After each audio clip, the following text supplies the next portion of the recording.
Tonight, millions are on alert for severe weather from a cross-country storm. Pope Francis is out of the hospital and back at the Vatican, facing a long recovery ahead. And the U.S. resumes deportation flights to Venezuela. We begin with that dangerous storm system moving across the country. After a week of storms and wildfires, millions are now on alert for high winds and snow in the upper Midwest. Severe storms are likely in the south, and the East Coast will start the work week with heavy rain. Our team is tracking it all. Pope Francis leaves a hospital in Rome in a wheelchair after 5 harrowing weeks. The Pope with a thumbs up and a weak voice addressing the faithful, what we've learned about his recovery from double pneumonia, and what those in the Vatican say about his visibility going forward. Venezuela agrees to resume accepting deportation flights carrying migrants who are in the U.S. illegally. This comes after the Trump administration sent hundreds of Venezuelans to a notorious prison in El Salvador. And sources tell ABC News the IRS is now close to a deal to help ICE locate immigrants targeted for deportation. Also tonight, a former U.S. attorney is found dead in her Virginia home. The medical examiner is now investigating the cause. Jessica Aber was just 43 years old and handled national security and financial fraud cases, but resigned when President Trump started his second term. The search for suspects in a mass shooting in Houston. At least 6 people are injured after gunfire erupted at what police describe as an after-hours bar. An arrest in a deadly shooting in New Mexico. The embarrassing reason a United Airlines jet bound for China was forced to divert to another airport in California. Plus, shocking video of a high school basketball coach pulling a player's ponytail. Tonight, he's out of a job. March Madness games going right down to the wire. Could the defending national champions upset a #1 seed? And America Strong tonight. The nurse who helps patients facing a difficult diagnosis. For her, the fight is personal. From ABC News World Headquarters in New York, this is World News Tonight. Good evening, everyone. Thanks so much for joining us on this busy Sunday. I'm Lindsay Davis. A severe weather threat as we come on the air tonight. A tornado watch is in effect for portions of Arkansas, Mississippi, Tennessee, and Kentucky. And soaking rain is moving into the Northeast, and winter weather alerts from Minnesota to Maine. But we begin with a welcome sight for millions of Catholics around the globe. Pope Francis out of the hospital and back at the Vatican tonight. The pontiff in a wheelchair seen greeting the faithful from a balcony at his hospital in Rome. This is his first public appearance after 5 weeks in the hospital battling double pneumonia and other respiratory issues. The 88-year-old now faces a long convalescence. Doctors say he'll need 2 months of rest. This is the most serious health crisis of his 12-year papacy. ABC's Ines de la Cuetara leads us off tonight. Tonight, after weeks of waiting and worry, the moment so many had been praying for. Pope Francis appearing in a wheelchair from a balcony at Rome's Gemelli Hospital, waving and smiling. His first public appearance since he was first hospitalized 5 weeks ago. The 88-year-old leader to over 1 billion Catholics worldwide, addressing the crowd gathered below, his voice weakened. Sì, a tutti. E vedo questa signora con I fiori gialli. Che brava. The Pope then discharged and heading back to his Vatican residence. The Holy Father will be discharged with a prescription to partially continue drug therapy and convalescence and rest period at least 2 months. The pontiff first hospitalized with bronchitis over a month ago, which later developed into pneumonia. Doctors say he battled 2 life-threatening crises. After weeks of antibiotics, steroids, assisted breathing, and oxygen therapy, his condition stabilized. The Holy Father was never intubated, and he always remained alert and oriented. One cardinal in a report saying Francis will now have to find another way of being pope. Less visible and less active, he will not be able to travel and may not be able to attend many meetings. Pope Francis's passion for the people, a hallmark of his papacy, even joining ABC News in 2015 for a town hall, speaking with Americans ahead of his U.S. visit. Now, for millions of Catholics worldwide, their prayers finally answered. It was good to see him at least looking a bit better than he was the last time. Lindsay, the Pope is being advised to rest, but after traveling with him myself and seeing how hard he works, it's hard to imagine him slowing down. Easter is right around the corner, but it's still unclear whether Francis will preside at Easter Mass. Lindsay? Yeah, answered prayers for so many. Ines, thank you. Now to millions on alert for severe weather from a cross-country storm, including a tornado threat in multiple states. And the fire danger persists in parts of the South. The governor of South Carolina deploying members of the state's National Guard to help battle those wind-fueled flames. Let's get right to meteorologist Danny Beckstrom from our New York station, WABC. So, Danny, time this out for us. Yeah, Lindsay, this is a large storm system bringing widespread impacts. So let's look at the radar. Wind and snow in the upper Midwest. Chicago seeing gusts up to 50 miles per hour through midnight, with heavy rain falling in the Ohio Valley. In the south, a tornado watch now in effect from northern Mississippi to southwestern Kentucky until 11 p.m. Central. Taking a closer look at that threat through tonight, which extends over to East Texas, tornadoes are possible, but the more widespread concerns are damaging wind gusts and large hail, with storms that fire up after sunset. Overnight, the system slides east, reaching the I-95 corridor just in time for the Monday morning commute. Mainly rain for Philadelphia and New York City, but snow is possible further north into New England. Rough start to the work week for many. Lindsay? Where is spring when you need it? All right, Danny, thank you. We move on now to the immigration crackdown. Venezuela is set to resume accepting U.S. deportation flights. This is after the Trump administration sent hundreds of Venezuelans to a notorious prison in El Salvador, and as the administration remains locked in a standoff with a federal judge over the issue. Here's ABC's senior White House correspondent, Selina Wang. Tonight, Venezuela resumes accepting U.S. deportation flights, reversing course after the Trump administration invoked a wartime law from 1798 to deport hundreds of Venezuelan migrants with little or no due process. Those migrants now in a notorious prison in El Salvador. Venezuela's government saying, "We will not rest until we achieve the return of all those in need and rescue our brothers kidnapped in El Salvador." Those planes landed in El Salvador despite federal Judge Boasberg ordering them to turn around. The judge warning there will be consequences if he finds the Trump administration violated his order. But Trump's border czar Tom Homan defiant. I don't care what that judges think as far as this case. We're going to continue to arrest public safety threats. Homan refusing to explain how the administration determined the migrants were gang members, but confirming they will abide by the courts. Well, sure. The bottom line is that plane was full of people designated as terrorists. This as President Trump calls for the impeachment of Judge Boasberg, claiming he's biased. The administration will be in court on Monday to try and throw him off the case. Trump sharing this photo of Judge Boasberg with former second gentleman Doug Emhoff at a mock trial in 2022 with the caption, "Such a conflict of interest." But it's not unusual for judges to be with politicians at civic education events. And Trump himself was recently photographed with sitting Supreme Court Justice Neil Gorsuch in the Oval Office. As Republicans line up behind Trump, Democrats attempt to fight back. Leading the charge, 83-year-old Bernie Sanders and Representative Alexandria Ocasio-Cortez. We're not going to let you undermine the democracy that men and women in this country have fought and died for. The pair drawing tens of thousands at rallies in Arizona and Colorado. Sanders speaking exclusively to our John Carl. And we're not going to sit back and allow him to form an authoritarian form of society, undermining the Constitution, freedom of speech, freedom of assembly. Selina joins us now. Selina, how might the Trump administration use taxpayer data in its immigration crackdown?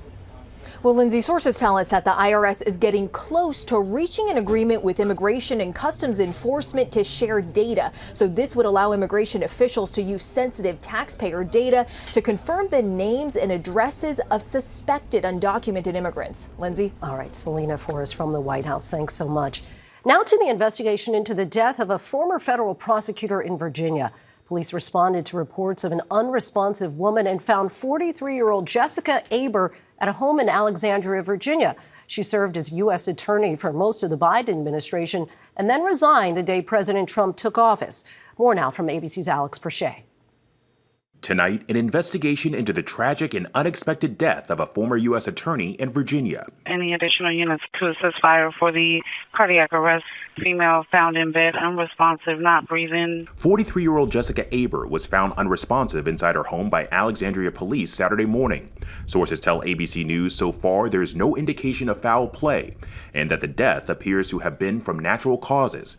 The state medical examiner will determine her cause of death. Attorney General Pam Bondi posting to X, "The loss of Jessica Aber is deeply tragic. Our hearts and prayers go out to her family and friends during this profoundly difficult time."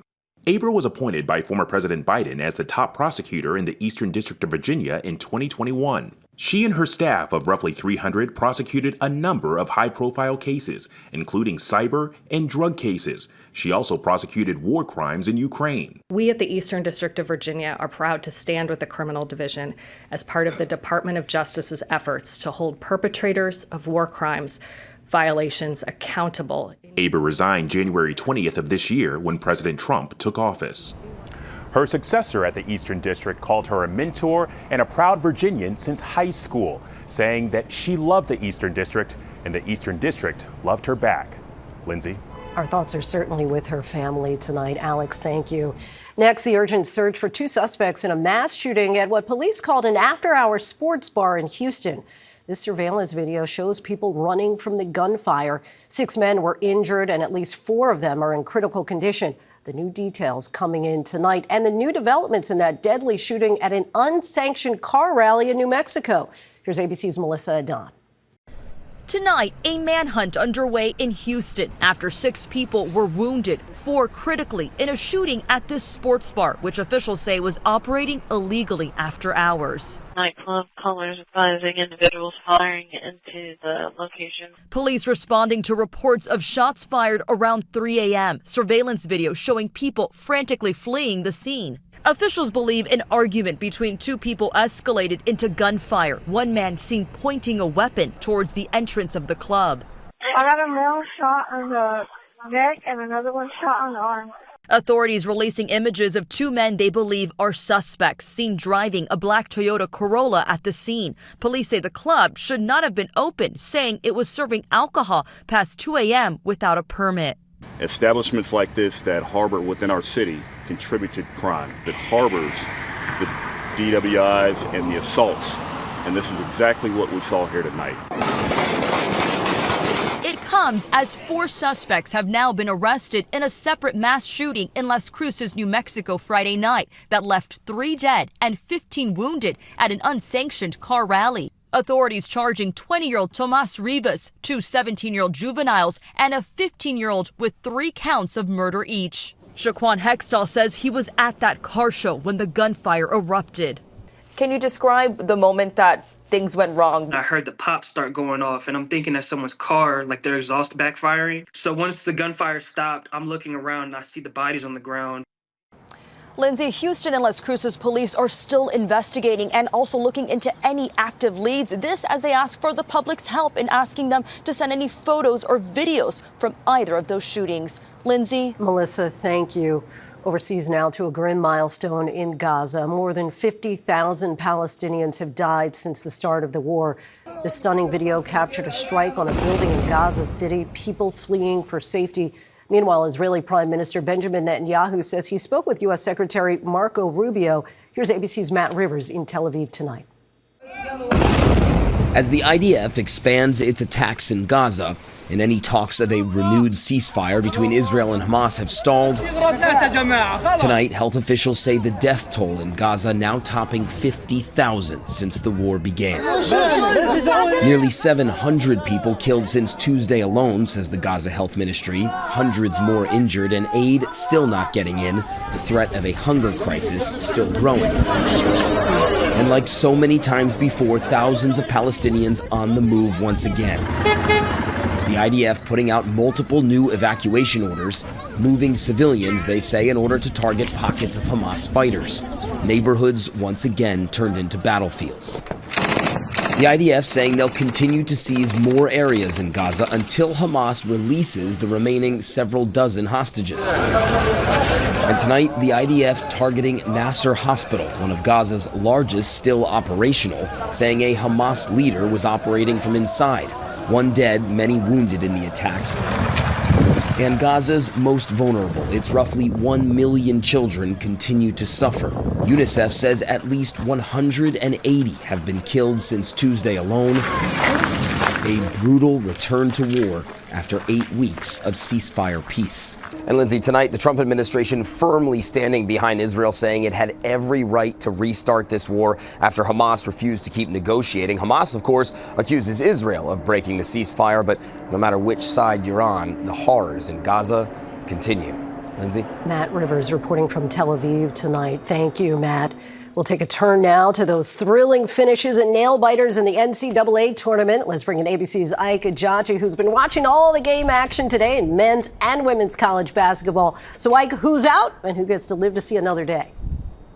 Well, Lindsay, with a spot in the Sweet 16 on the line, the remaining teams left fans fearing for their brackets as big upsets and thrilling finishes made for an exciting second round. Now, the weekend starting with an iconic showdown. John Calipari and the Arkansas Razorbacks beating Rick Pitino and the St. John's Red Storm. But it was the nightcap that had fans on the edge of their seats. 6th seed BYU holding off a late rally from number 3 Wisconsin, beating them by only 2 points, reaching the Sweet 16 for the first time in more than a decade. And if you were still awake, number 8 Gonzaga giving the top seed Houston a scare. The Cougars holding on late, though. UConn's bid for a 3rd straight title ending tonight, falling to the Florida Gators by just 2 points. And top teams down to the wire on the women's side, too. Defending champs South Carolina rolling past Indiana, continuing their dominant run to a repeat. And Lindsay, as far as those Cinderellas, McNeese and Drake, well, the dance has ended for them. But if you're looking for more long shots to possibly go all the way, there'll be more games tomorrow on the women's side as they continue the second round of their tournament. Lindsay? Hope your brackets are still intact there, Ike. Thank you. There's still much more ahead on World News Tonight this Sunday. A disturbing image shows a coach pulling a player's hair and what happened next. And an arrest in a shocking murder, a woman accused of killing her wife after previously killing her husband. Next tonight, a California woman accused of stabbing her wife to death last month is now in U.S. custody. Yolanda Marodi was arrested in Mexico and turned over to U.S. Marshals on Saturday. Prosecutors allege that she attacked her wife, a fire captain, after learning that she planned to leave her. In 2003, Yolanda Marodi pleaded guilty to voluntary manslaughter in the stabbing death of her husband and was sentenced to 11 years in prison. A high school basketball coach in New York State was fired Friday night for shocking behavior after his team lost a state championship game. An NFHS network live stream shows Northville girls head coach Jim Zullo yanking the ponytail of one of his players. Zullo, who is 81 years old, told our Albany station WTEN the player had cursed at him after he told her to shake hands with the other team. Police are now looking into whether charges should be brought. When we come back, why a jetliner made an unexpected stop on the way to China. An overseas flight was forced to divert last night for an unusual reason. United Flight 198 took off from Los Angeles for Shanghai, China, when the crew suddenly asked to divert to San Francisco. There was nothing wrong with the plane, it turns out, a 787. One of the pilots had forgotten their passport. Passengers were given meal vouchers, and a new crew took them to China. Turns out this same thing reportedly happened on a United flight last week. When we come back, why this nurse shares a special bond with her patients. Finally tonight, America Strong, the nurse with a unique understanding about what her patients have to endure. Erin Kinlan is much more than a nurse and patient advocate. She knows just what her patients are experiencing. How are you doing? She provides care and counseling to patients with multiple sclerosis at the Banner Neuroscience Institute in Phoenix. I want them to live the life that they want to lead. Erin's empathy was born out of her own MS diagnosis as a college student 21 years ago. At the time, she was terrified about what the future would hold until a chance meeting with a nurse. The nurse came in, saw the tears pouring down my face, asked what was wrong, and just let me cry. It was comforting. I said, I want to be that person for someone else. Today, Erin is paying it forward, sharing that same comfort and support with her patients. When 26-year-old patient Corey Bartlett learned that she had MS, thoughts of losing control of her body and mind raced through her head. I thought, I'm not going to be able to be an occupational therapist anymore. Thanks to Erin's openness, she's able to see just what's possible. She is just the most reassuring person I have ever met. Outside of work, Erin leads an active life, which includes hikes with her boyfriend Peter. Life doesn't stop when you get this diagnosis. You can live whatever life you want to live. Great reminder for us all. Thanks so much for watching. I'm Lindsay Davis. Have a great night. Thank you for making World News Tonight with David Muir, America's most watched newscast.